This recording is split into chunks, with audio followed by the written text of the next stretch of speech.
Hare Krishna. Happy to see all of you. And are you all comfortably situated? So tomorrow we'll start our seminar. The topic is going to be stories from Srimad Bhagavatam. And let me first introduce Vrindavan Prabhu. Vrindavan, come here. Come up on the stage.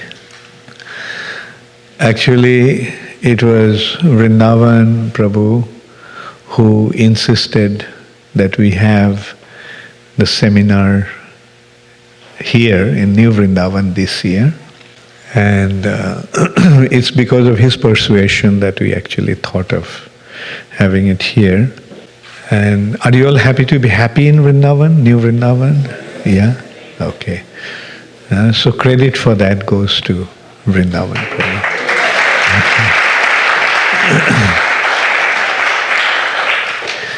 And he made a very nice arrangement, at least whatever I have seen so far. How do you all feel? What's the arrangement like? Isn't it nice arrangement? Everyone, those who have come to New Vrindavan before, they told me that how happy they felt that this place is so nicely upgraded. And actually they're doing a lot of nice activities here. And so I wanted to express my thanks to Vrindavan Prabhu for bringing us here this time.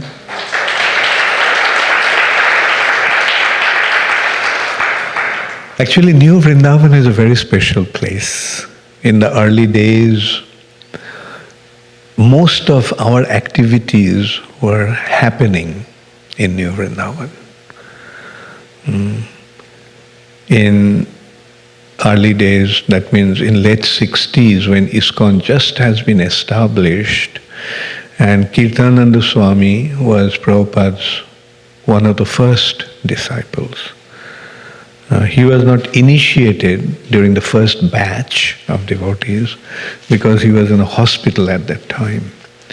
But he was one of the first devotees next to Mukunda Maharaj who actually came and gave a very nice support to Srila Prabhupada.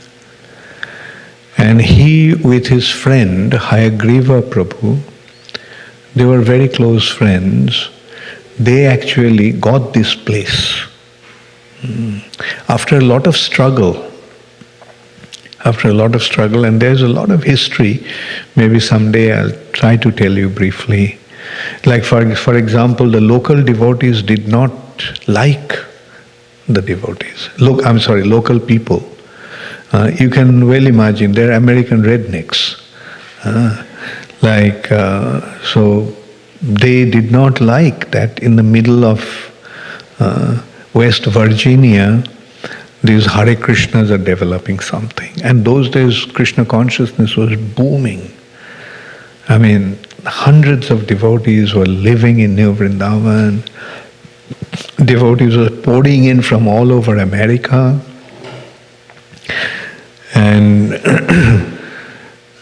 so one thing, the local people did not like it, and so they were against it, so much so that once, how many of you have seen Abhay Charan?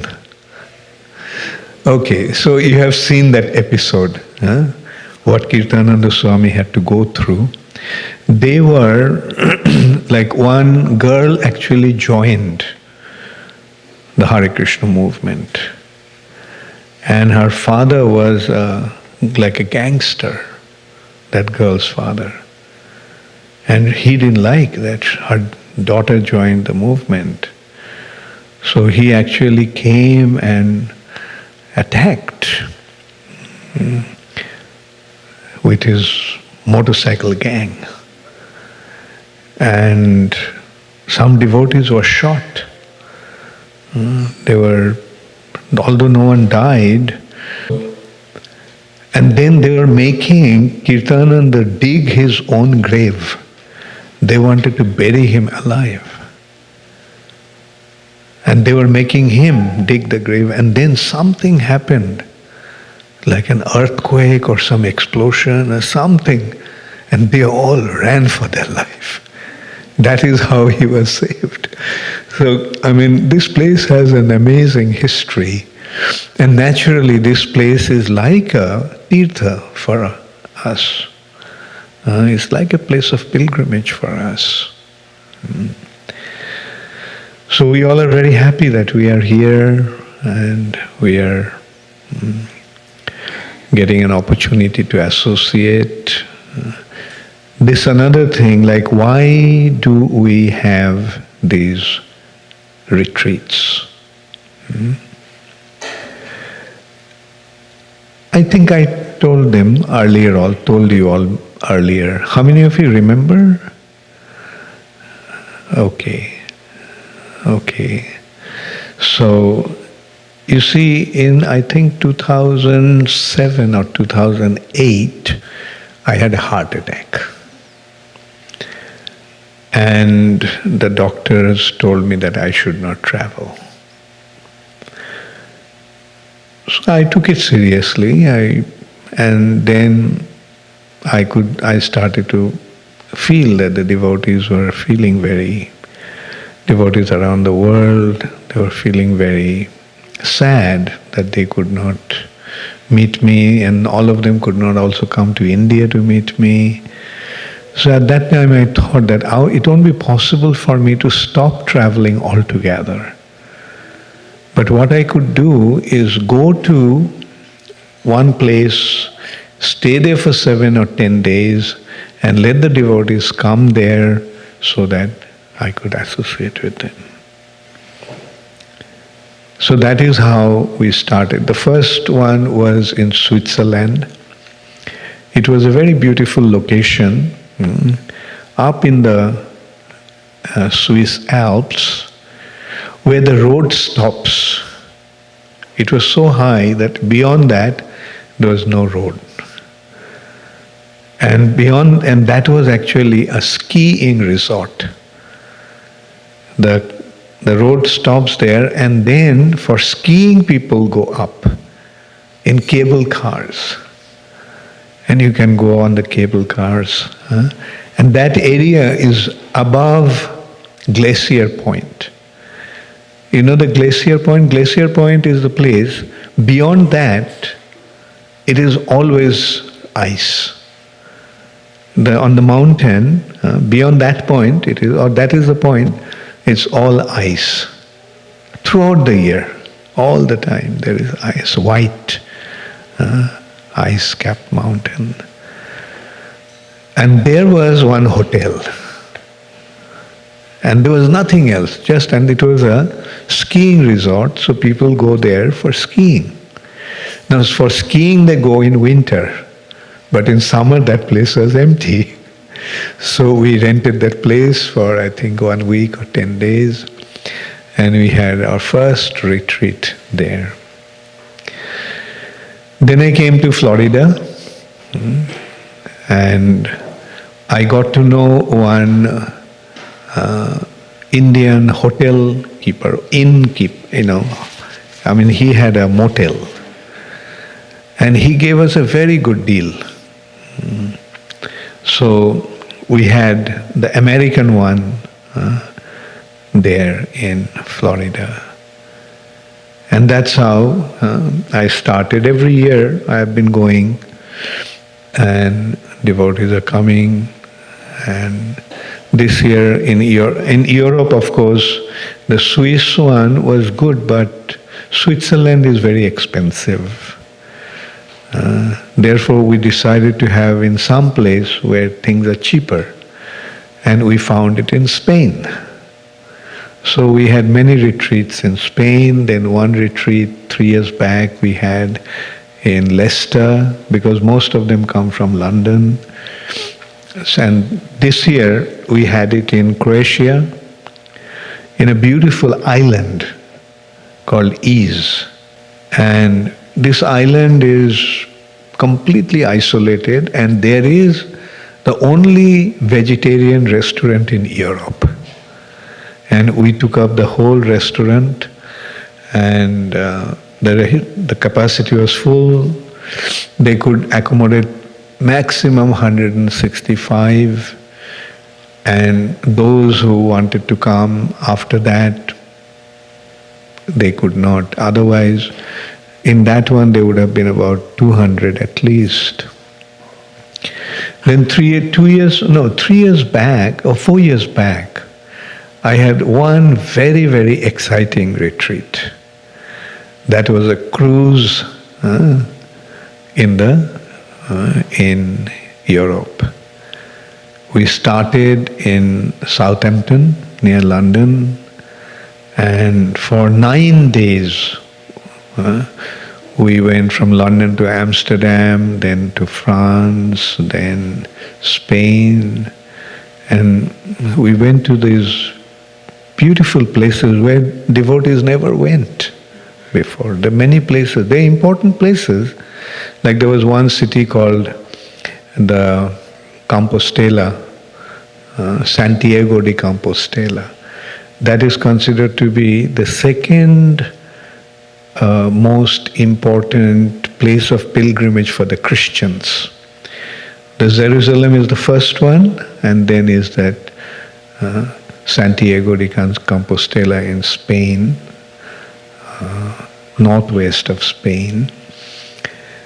And although it's a very important place, but they never send devotees. Then Bilbao, also another place where they never send devotees. And we were more than 250 people in the cruise. And every day, whenever we went to some place, we had Harinam. And we had a wonderful Harinam. And in Compostela, actually, the mayor received us. The mayor who himself couldn't come, the assistant mayor came. She was a lady. She came and she greeted us. She received us and took us to that cathedral, beautiful cathedral, and gave us a conducted tour. And then after that, we all went out on a Harinam. So that was very nice, and that was also very remarkable because in that there were about 7 sannyasis, 7 or 6 maybe.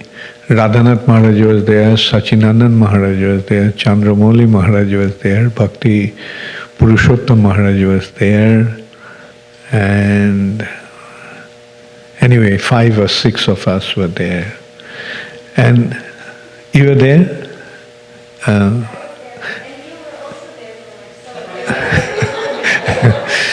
Yeah, who was the 6th one? Do you remember? No, that is, with me it's 5.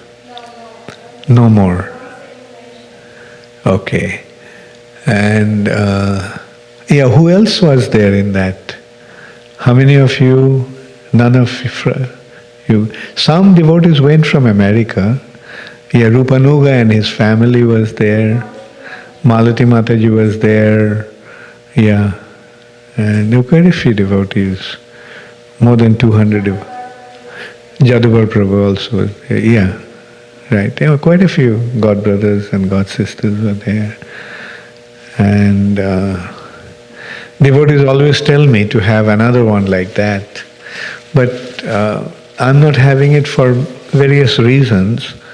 One thing is that the purpose of this retreat is to hear and chant Shravanam Kirtanam. And that was more like a recreation, like being in a 5-star hotel and all kinds of grand facilities.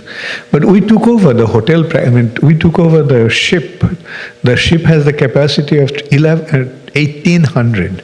So mind you, we were only about 200, and the remaining 1,600 were non-devotees. But the devotees were everywhere, like chanting, dancing. And we took over the discotheque for our evening Harinam program. The discotheque opened at 11 o'clock and we went from 9 to 11. We took over the discotheque for the real purpose of the discotheque. Yeah. And they had a beautiful auditorium and where they show movie theater. It was a movie theater actually. And the movie theater became our Bhagavatam class place. Anyway, so this is how these programs had been going on, and devotees seem to be quite happy. And so I'm having these retreats every year in few different places. Like America I have once, South Africa, Europe, Australia also we are having, and India. In India I have it twice. Once in Ujjain, once in Mayapur. How many of you have been to the Ujjain retreat? Yeah. Just you? I said not for a retreat, yeah. It looks like you all are not so fond of traveling. Oh yeah, right. Yeah. Hare Krishna. How are you, Krishna Priya Mataji? Thank you so much for coming. Hare Krishna. Okay, so that is how it is going. And how many of you attended last year's retreat? Okay, how many of you attended the retreat the year before last? And how many of you joined the one the year before that? Okay, well, I'm happy to see that you all are coming so frequently. And good. So please try to take advantage. Like another reason why I organize these retreats is because most of you are householders. Most of you live outside. Most of you don't get a taste of temple life. Therefore, I thought that it would be nice that for about 7 days or 5 days, this time it's going to be 5 days here, that you come and stay in a temple situation. And in the temple, like be with the devotees, attending the programs. And this is how you will see that life in the temple is much more exciting than the life that you lead at home. And as a result of that, what will happen? Someday you'll say, why stay at home? Let's move to the temple. This is a kind of an allurement to the temple situation. And it is necessary. You see, life has 4 stages, right? What are the 4 stages? Brahmachari life, Grihastha life, Banaprastha life, and Sannyas life.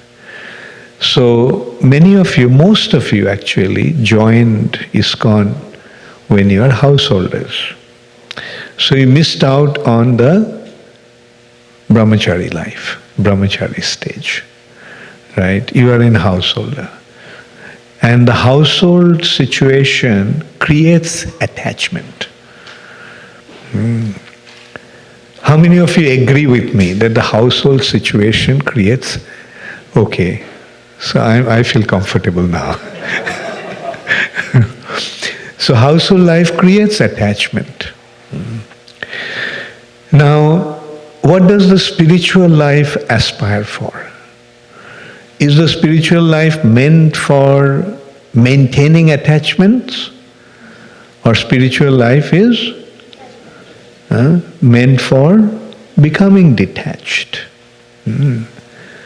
So now if we continue to stay in household life, then will we be able to become detached? Now can you imagine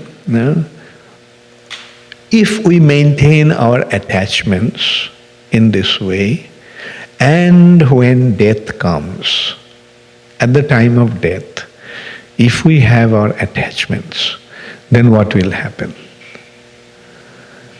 How many of you know what will happen? Now, do you want that to happen? How do we want to die?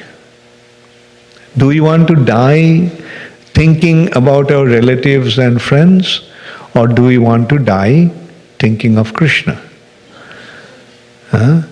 Or is it becoming, I'm leading to a too heavy a point? Am I becoming too kind of, on the very first day, am I starting to scare you? Okay, I'll just make one point before that. How many of you know that someday you will die? Okay. Now, when we die, do we want to die with attachments, or do we want to die, develop our relationship or remembering Krishna? Okay, how many of you want to remember Krishna at the time of your death? Very good. So, now will it happen automatically? Now for that, is there any need for some preparation? Right? Because, you see, thinking of Krishna at the time of death is not just going to happen like that, by chance.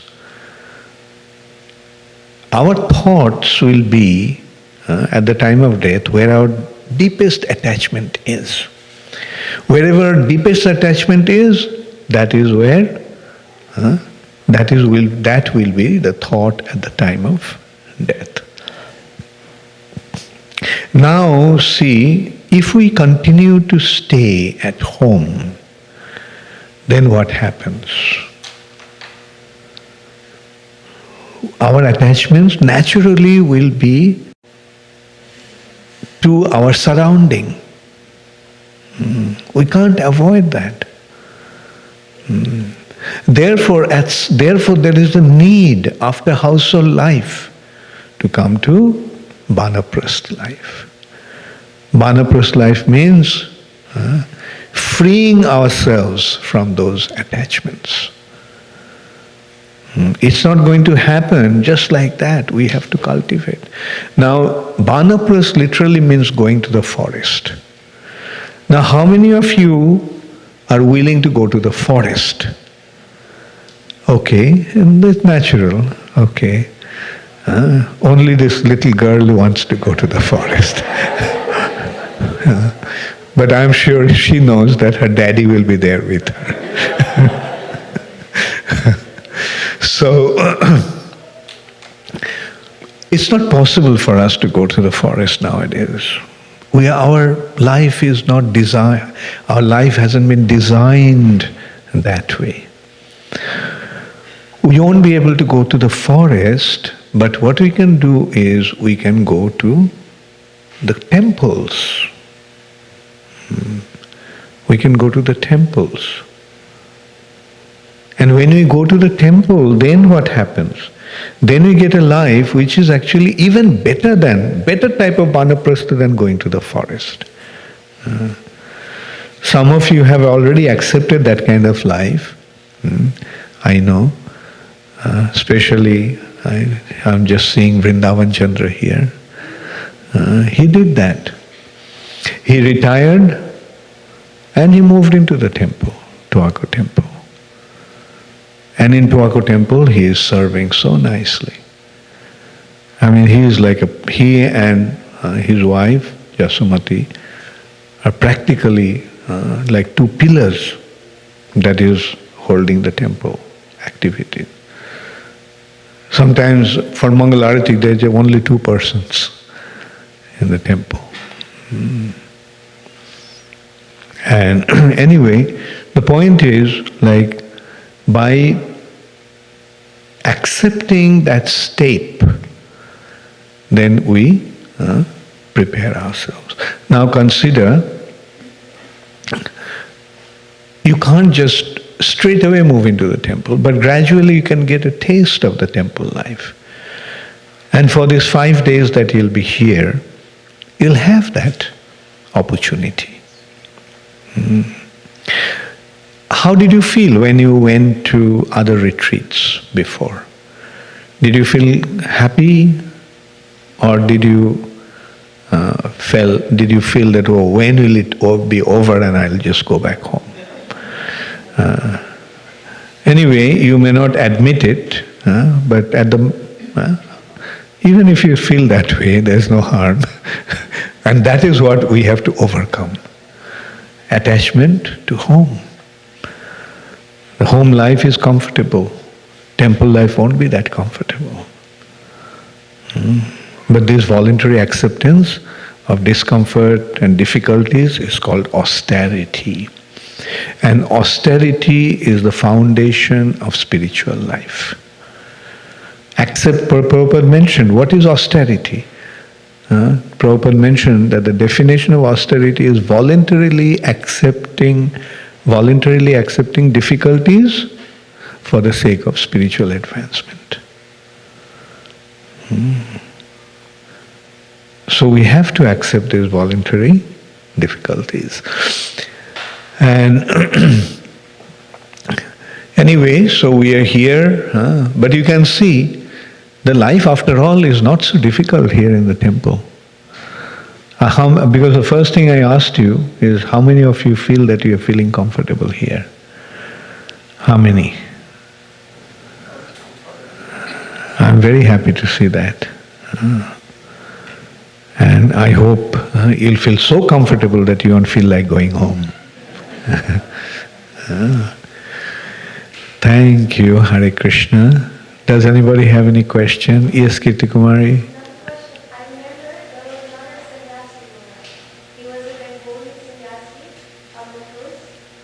That's Bhakti Purushottam Maharaj?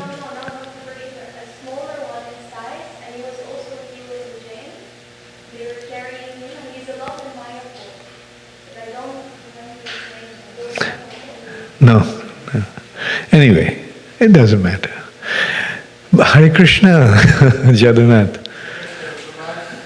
Can you talk a little bit about why austerity is the foundation of spiritual life? Why it's so necessary? Wonderful. Okay. There are two sides, material side and spiritual side. Right? And wherever we are, especially in the material nature, we are constantly struggling against difficulties because material nature is a place of suffering. Right? Therefore, what everybody does in this material nature is constantly struggle to create a comfortable situation. That means create a situation where they won't be suffering. Right? Like you agree with that material nature is a place of suffering. Dukkhalayam, as Krishna says, Dukkhalayam Ashvashatam. Prabhupada gave an example, going to a prison house. Right? When one goes to a prison, does he go there to enjoy? Can he expect? Only a fool will think that in prison he'll enjoy. Prison is a place of suffering. So material nature is like a prison house where everyone is constantly being punished for our mistakes. So you see, material nature is causing us suffering. And we, on our part, are trying to avoid the suffering condition. So to avoid the suffering condition is the arrangement for happiness, arrangement for comfort. Right? Now, if we aspire for spiritual life, then we cannot really think of enjoying in this material nature. Right? Then we have to recognize the place of suffering. So let the suffering come. Because the suffering will be an impetus for our spiritual advancement. Right? So that's why if we want to make spiritual progress, then we have to be prepared to, accept the way material nature is. Like no more struggle for a comfortable life. Actually, to create a comfortable living, we have to struggle, right? Like, especially nowadays, we can see like people are struggling so hard just to maintain themselves, working from morning till night to earn the money to pay for their bills. What a struggle.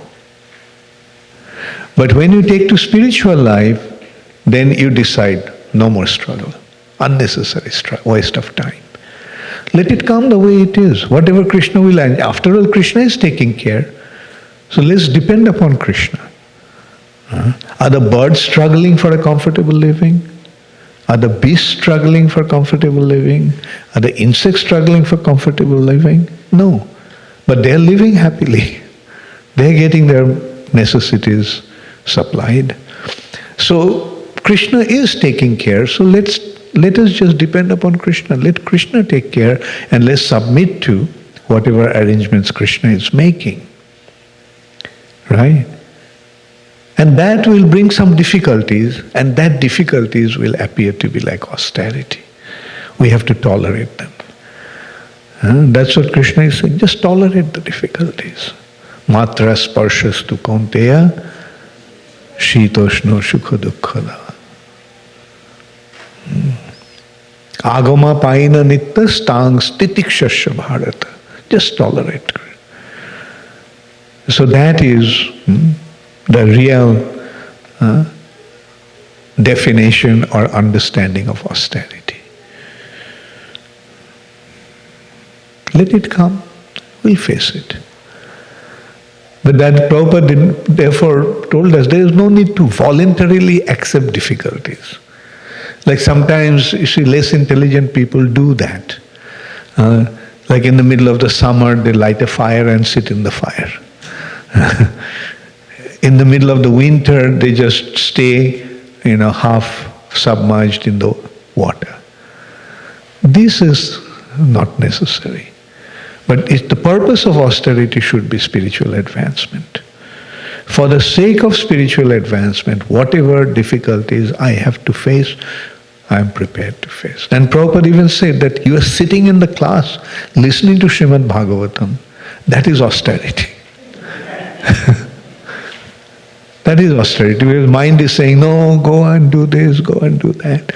But you are sitting on the floor, cross-legged, pains are aching, the legs are aching, back is aching, but still you are tolerating it just to listen. That is austerity. But the wonderful thing is, when you get absorbed in these spiritual activities, then you don't even notice the difficulties that you're going through. Thank you. Yes, Nandadulan.